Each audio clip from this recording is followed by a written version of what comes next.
Hi, my name is Bailey Davis and we'll be doing ACLS review. I'm going to be filming and voicing over for the video. My name is Megan Armstrong and I'll be pushing medications. Okay, my name's Maria and I'll be on the airway. I'm Brooke and I'll be on the airway also. My name's Nick. And I'm Shane, and we'll be doing compressions. I'm Montana and I'll be monitoring the cardiac rhythms and delivering the shocks. For this video, we will be demonstrating each individual role while working a code. Then we will demonstrate all the roles while working a full code at the end of the video.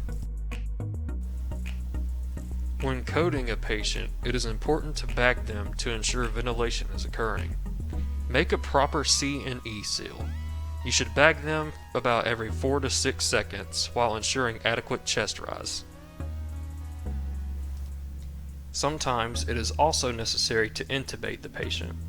If the intubation attempt is unsuccessful for up to 30 seconds, try bagging the patient again and wait to reattempt intubation.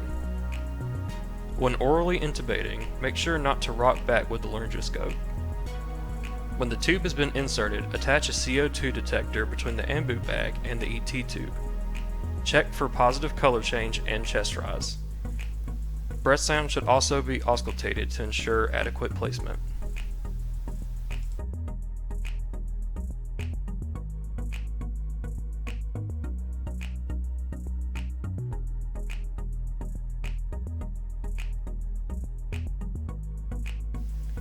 Make sure to do adequate chest compressions.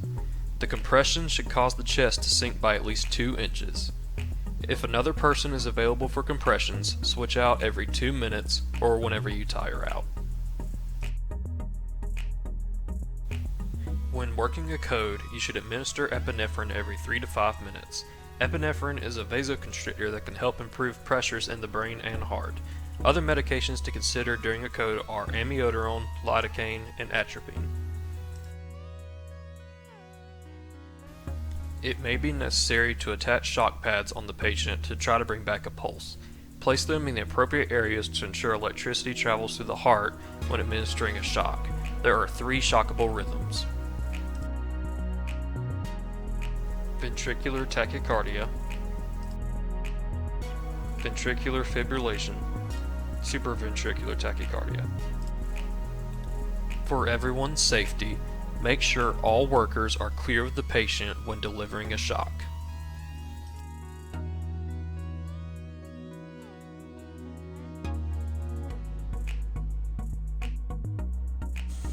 Hey, Mr. Jones, I'm Cortesia. I'm just going to be your nurse today. Let's just check your vital signs.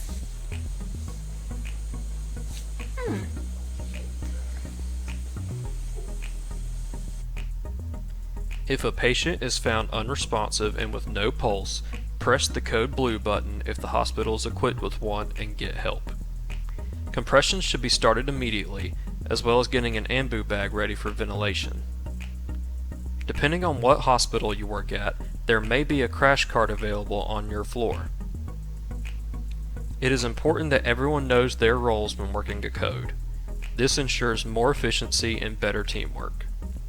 As we watch the events unfold, we see the different roles we discussed earlier come into play all at once.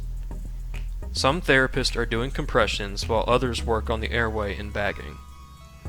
One of the therapists prepares for intubation. We also have therapists preparing medication and another one setting up equipment to monitor heart rhythms and deliver shocks. Notice how all of the minor details are still at work. Therapists are switching out doing compressions. The therapist is checking for end-tidal color change and confirming ET tube placement. Medications are being administered, and the patient is being prepared for a shock. The therapist also checked to make sure the tube cuff is inflated properly. This should be done after tube placement is confirmed, and it should be containing a pressure of about 20 to 30 centimeters H2O.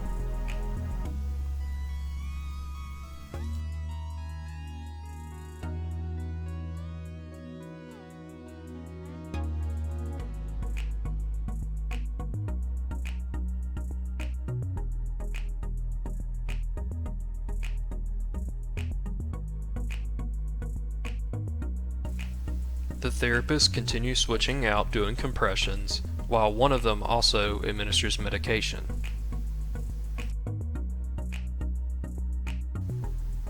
And with that, thank you for watching our video.